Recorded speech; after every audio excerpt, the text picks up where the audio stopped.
फांसी दे दिया जाएगा, जेल डाल दिया जाएगा। 4 पीढ़ियों के बाद जब हमें आजादी मिली तो हमारे अंदर वो डीएनए में ये डर घुस चुका है। हमारे सामने हमारे गांव का 2 कौड़ी का मुखिया नाली बनाता है तो उसमें 12 का सीमेंट का मसाला डालता है, लेकिन हम आवाज नहीं उठा पाते हैं। अगर हर गांव से आवाज उठने लगे तो किसी के बाप की औकात नहीं जो गलत काम कर सके। करप्शन तो हम लोग देखते हैं। महाकाव्य के बारे में, किसके बारे में? महाकाव्य। महाकाव्य बहुत ही बड़ी रचना को क्या कहा जाता था? महाकाव्य कहा जाता है। बहुत ही बड़ी रचना को महाकाव्य, बहुत बड़ी रचना को महाकाव्य कहा जाता था। इसमें 2 सबसे प्रमुख महाकाव्य हैं।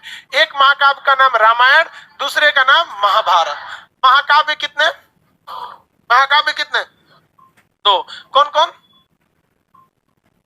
महाकाव्य। पहला महाकाव्य भैया रामायण। रामायण, रामायण किसने रचना किया भैया? किसने? वाल्मीकि, महर्षि वाल्मीकि। वाल्मीकि, वाल्मीकि में ऐसे रहेगा ना, अंदाजे कभी कभी सही हो जाता है, कभी गलत हो जाता है। वाल्मीकि जी ने महाभारत रामायण की रचना किया।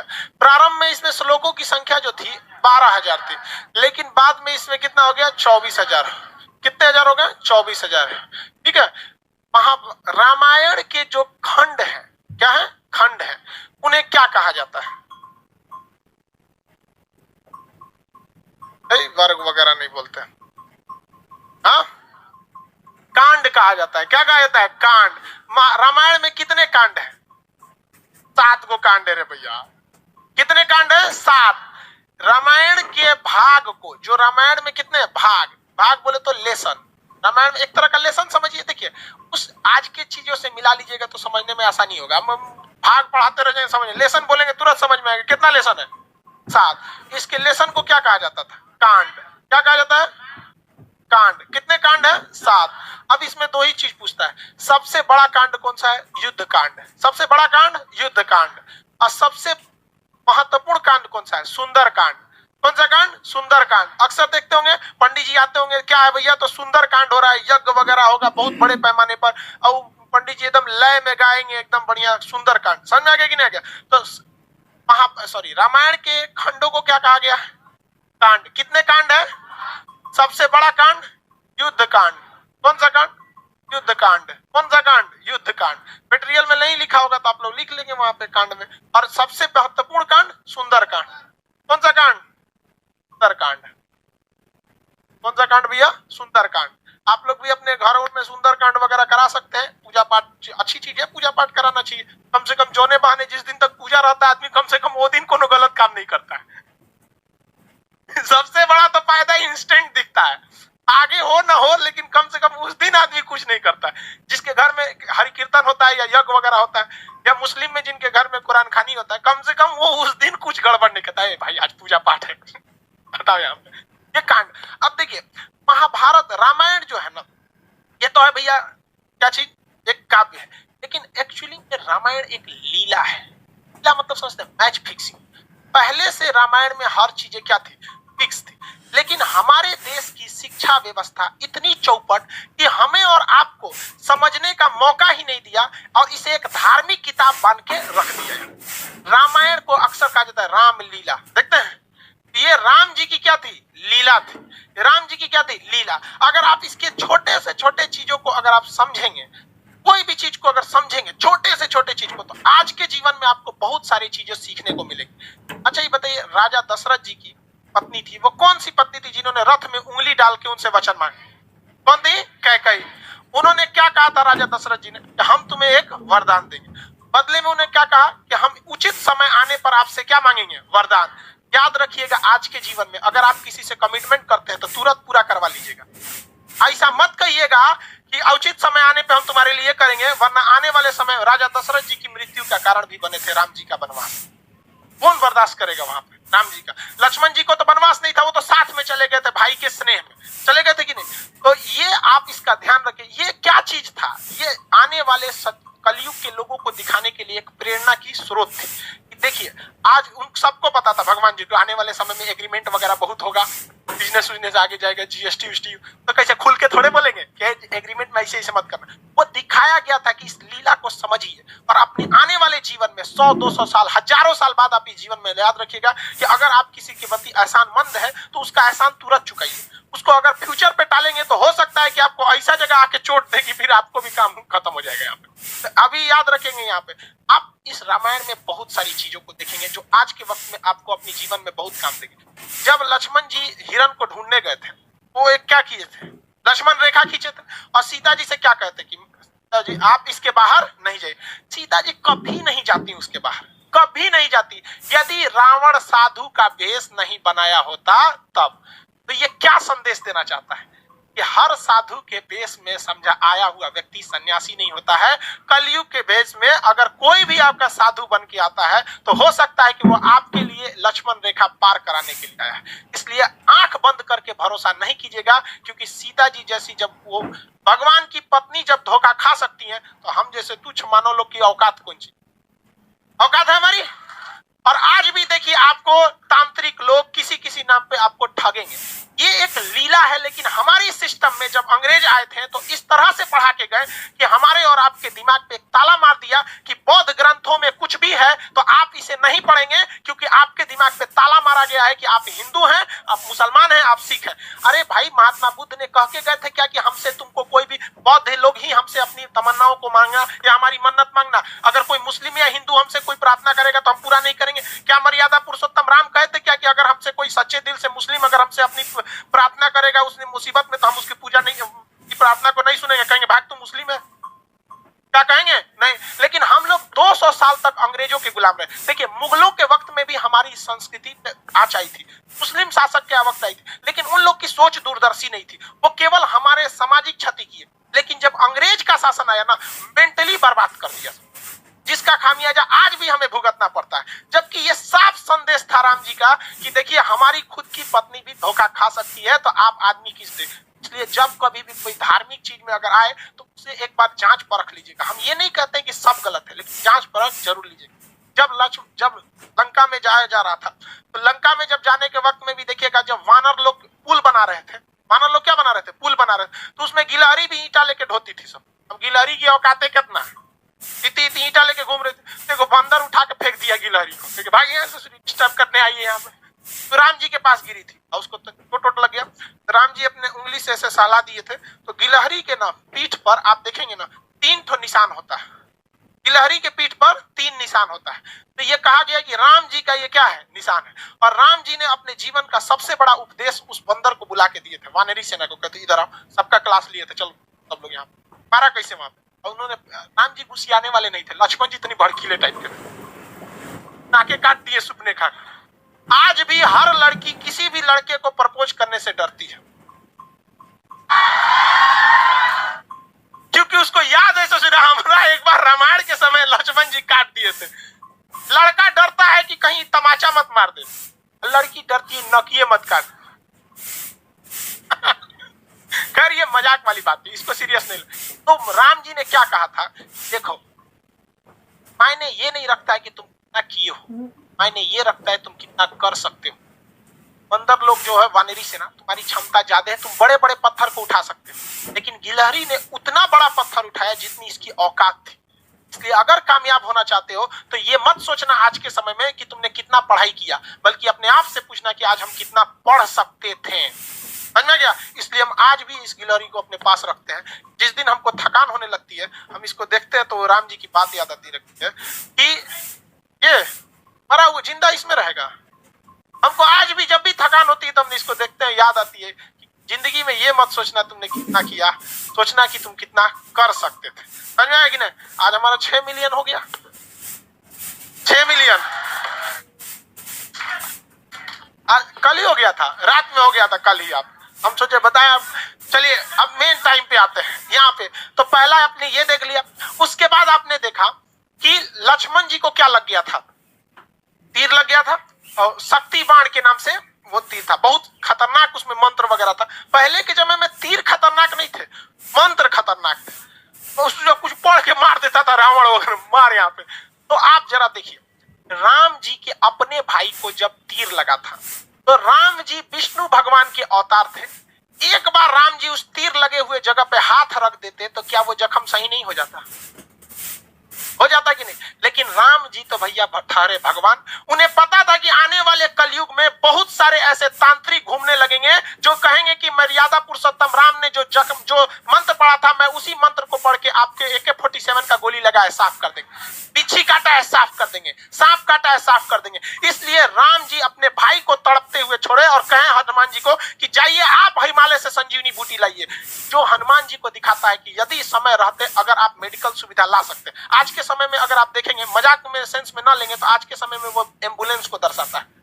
आप इसे मजाक के सेंस में ना लेंगे तो आज के समय में एम्बुलेंस को दर्शाता है और मेडिकल दवाओं को दिखाता है कि अगर आपको कोई तकलीफ है तो आप तुरंत जाइए डॉक्टर के पास, देर मत कीजिए और दवाइयां लाइए। वरना राम जी को क्या, आपको क्या लगता था राम जी के पास शक्ति ना है? अरे भाई सब बड़का बड़का लीला करके यहाँ पे वहां जो दिखाता है। लेकिन आज के समय में हम लोग, क्योंकि भारत अंग्रेजों को पता था कि भारतीयों का शास्त्र में ऐसा चीज है कि अगर ये सचुरा पूरा अच्छा से जान जाएगा सब ना तो हमारे इंग्लैंड को पीछे छोड़ के चल जाएगा। लेकिन उन्होंने इस चीज को दबा दिया, रामायण को केवल किताब रख दिया, न कि उसे केस स्टडी में बता दिया। जबकि हार्वर्ड ऑक्सफोर्ड जैसी यूनिवर्सिटी में ये सब चीजों को केस स्टडी पे पढ़ाया जाता है कि देखो राम जी ने क्यों नहीं उस चीज को सही किया, क्योंकि इसका 800 साल 200 साल 1000 साल बाद क्या असर पड़ेगा। उस ससुरे हमरे किताब पढ़ के आगे बढ़ गए सब, हम लोग को थरिया थमा दिया, तू रामायण पे लड़, तुम महाभारत पे लड़, हम हिंदू तुम मुसलमान, तुम सिख तुम ईसाई। लेकिन आज भी हम लोग नहीं समझते इस चीज को, आज भी आप लोग समझिए इस चीज को। और दूसरा देखिए, आप आगे हर चीज को अगर आप देखेंगे, बहुत सारा चीज रामायण महाभारत उसमें देखेंगे आप, रावण मारा गया क्यों? अपने भाई को क्या किया था? बता दिया था। जबकि रावण नहीं मारा जाता अगर वो अपने भाई को नहीं बताता कि मेरी नाभि में अमृत। इसलिए ये क्या दर्शाता है? ये यही दर्शाता है कि अगर आप किसी राज को चाहते हैं छुपा लेना, इसका सबसे अच्छा तरीका है कि किसी को न बताएं। क्योंकि अगर आप अपने करीबी को कोई राज बताते हैं तो करीबी का भी कोई ना कोई करीबी होता है। इसलिए अगर आप चाहते हैं तो किसी को न बताएं, स्पेशली महिला को तो बताइए मत। आप बुरा मानिएगा लेकिन ये चीज हकीकत है। किसी महिला को बताइएगा ना, हाई बात मत बताना, तो अपनी सहेली को बताएगी और उसको भी कहेगी किसी को बताना नहीं, और वो पूरा लॉज पीट देगी हल्ला, सबको यही बात कहा जाएगा किसी को बताना नहीं। पहले के वक्त में मीडिया नहीं था तो महिलाएं ही मीडिया का काम करती थी। कोई खबर पहुंचाना है, एगो दादी को कह दो, पूरा मीडिया का काम हो। तो इस चीज को आप समझिए, ये केस स्टडी है। राम जी बड़ा बड़ा लंका जलाया गया, ये हुआ सारा चीज, लेकिन जब वनवास काट के जब वो घर आए तो घर पे आए तो सबको पता है कि सीता जी 83 दिन तक लंका में थी। लेकिन रावण को श्राप भी तो था कि अगर वो सीता जी को गलत नियति से टच भी करता है तो भस्म हो जाए, था कि नहीं?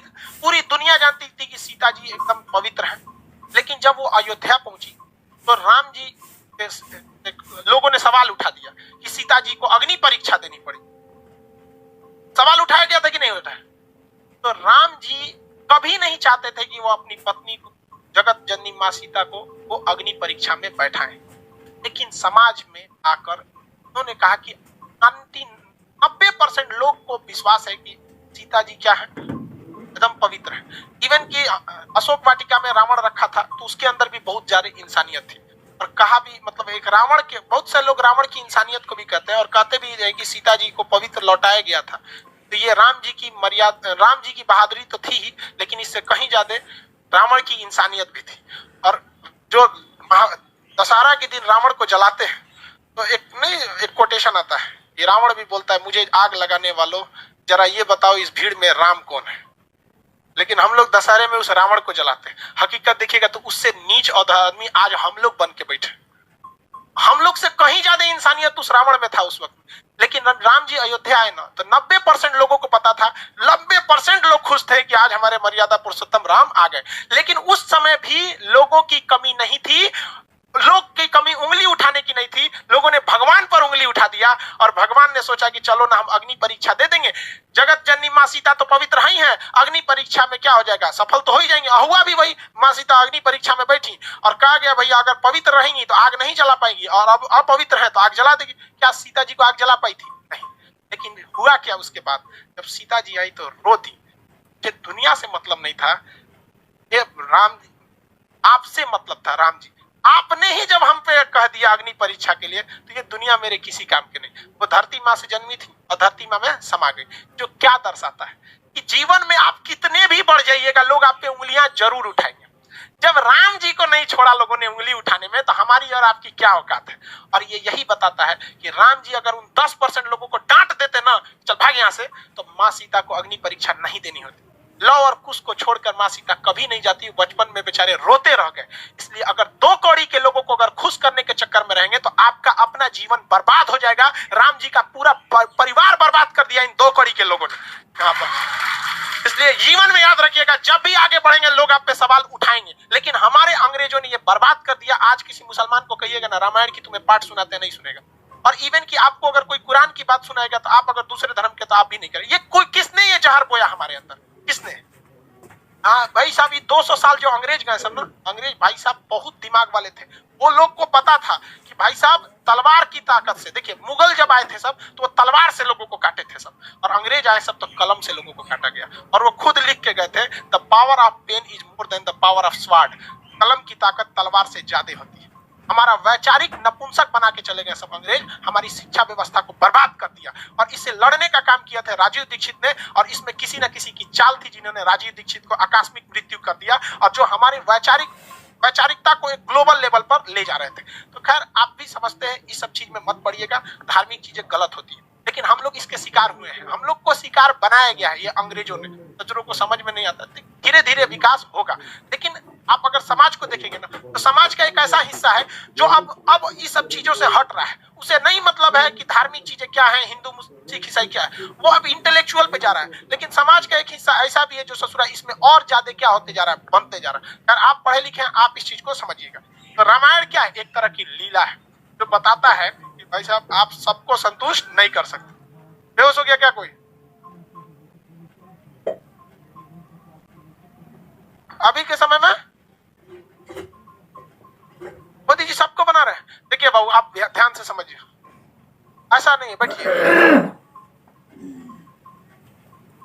देखिए आप अगर आप पॉलिटिकली देखिएगा तो शायद हम और आप भी अगर प्रधानमंत्री रहेंगे ना, तो शायद बहुत मुश्किल हो जाएगा हमारे और आपके करने के, क्योंकि वहां बैठे हुए आप लोग, आप जैसे सोचिए, वहां बैठे आपको बैठने के लिए सीट नहीं मिला है, यहाँ लड़के जमीन पे बैठे हैं। आपकी शिकायत है गेट खोलना, लेकिन सब अपनी शिकायत जानता है, किसी को पता हमारा सामने तकलीफ कुछ। तो जब आप एक बड़े लीडर हो जाते हैं ना, एक और रही बात मोदी जी की, कहते हैं कि मोदी जी भी मतलब ये कर रहे हैं। सबसे बड़ा इस देश में करप्शन का काम किसने किया था? अंग्रेजों ने किया था। देखिए ध्यान से, उन्होंने किस तरह से चोट किया था।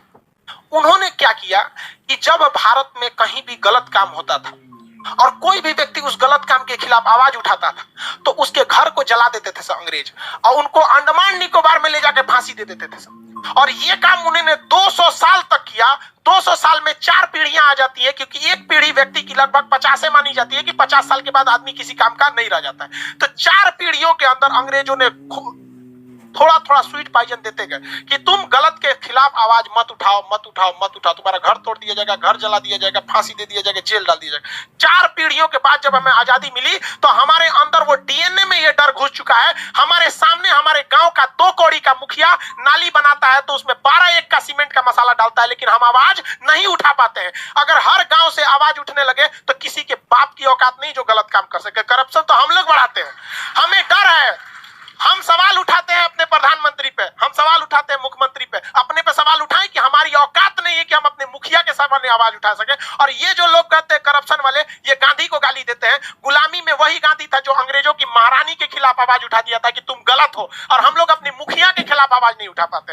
ये वैचारिक नपुंसक बना के चले गए अंग्रेज हमें। ये हम आप उठा सकते हैं? आपको नहीं पता आपके गांव में ऐसे मुखिया ने गलत काम किया, सड़क का पैसा लूट लिया, आपके सामने लिखा, लेकिन पूछ सकते हैं? नहीं पूछ सकते। आप पूछेंगे क्यों? नरेंद्र मोदी से, क्योंकि पता है कि वो कुछ नहीं कर सकता है। आपको लोकतंत्र में रहते हैं, लेकिन मुखिया के सवाल नहीं पूछ सकते। जानते हैं मुखिया कल को उठवा लेगा आपसे, उठवा लेगा कि नहीं उठा लेगा? आप नीतीश कुमार को गरिया देते हैं, क्योंकि जानते हैं कि वो बेचारा, उनको संविधान ने हाथ बांध के रखा है, कुछ नहीं कर सकता। अपने गांव के वार्ड मेंबर को कुछ नहीं कर सकते। उठा लेगा, राते को धो देगा 4 लाठी, शांत दे देगा, और सब गांधीगिरी निकल जाएगा वहां। जिस दिन भारत के 120 करोड़ 130 करोड़ लोगों के 260 करोड़ हाथ एक साथ अगर उठ जाए करप्शन के खिलाफ, किसी के बाप की औकात नहीं है जो भारत मां का 1 रुपया लूट के दिखा सके। लेकिन हम लोग क्या कर सकते हैं? हमारे जैसे टीचर ज्यादा जान फड़फड़ाएगा तो मरवा देगा सब, सोच रहा हम लोग को। ज्यादा राजीव दीक्षित भी अंग्रेजों के खिलाफ ऐसे ही उड़ रहे थे। वो 200 साल पहले की चीजों को उठाए थे, हमारे उड़ा देगा सब। यहाँ पहले ही 6-7 को बम चल चुका है। लेकिन ऐसा नहीं है हमारे। आप देखिए, बम चलने से पहले भी जो मेरी विचारधारा थी और आज भी वही है। हम जितना हो सके अंग्रेजों ने जो जहर दिया था उसको निकालने का हम काम करेंगे। आखिरी सांस तक जब तक रहेगा, इन अंग्रेजों की जो वैचारिक गतिरोध हमारे साथ दे के गए उसे निकालने का कोशिश करेंगे। एक भी भारत माँ के संतान को अगर हम सही रास्ते पे लाएंगे तो हम समझेंगे मेरा जीवन सफल हो गया। ये आपका कर्तव्य बनता है, आप इसे आवाज उठाइए। और आज कोई कुछ नहीं कर सकता है, कोई कुछ नहीं कर सकता है। अरे भाई, अंग्रेज जब हम लोग लड़के गुलामी ले लिए, गुलामी से आजादी हो गए, तो मुखिया कौन चीज? लेकिन आप इसके खिलाफ आवाज नहीं उठाते हैं। आवाज तब उठाइएगा जब आप अपने गांव को सुधार सकते हैं, तब जब आप अपने गांव को सुधारने में तकलीफ होती है। अरे देश के प्रधानमंत्री को देश सुधारने में कितनी तकलीफ है, बहुत टाइम लग। किसी की बात करते हैं, हमको मोदी जी से कोई एक वीडियो बनाए थे हम, लड़का कमेंट किया था, सर आप मोदी जी के भक्त हो गए, तो एक लड़का उसका रिप्लाई दिया था, कल वाला वीडियो देख लो। हम मिडिल वाला काम नहीं करते, हाँ या ना। जब जब कोई गलती सरकार से होती है, किसान आंदोलन, हम सीधा विरोध कर देते हैं। चाहे अगर गलत है तो गलत, सही है तो सही। बीच वाला रास्ता हम अंग्रेज वाला काम नहीं करते हैं, नहीं होता है। आप भी आवाज उठाइए। आप मेरे ख्याल से आप रामायण समझ गए। हाँ, इसको कहानी मत समझिए, क्या है ये? लीला है, समझा गया? लीला तो कहते हैं राम लीला। तो ये रामायण में कितने कांड है?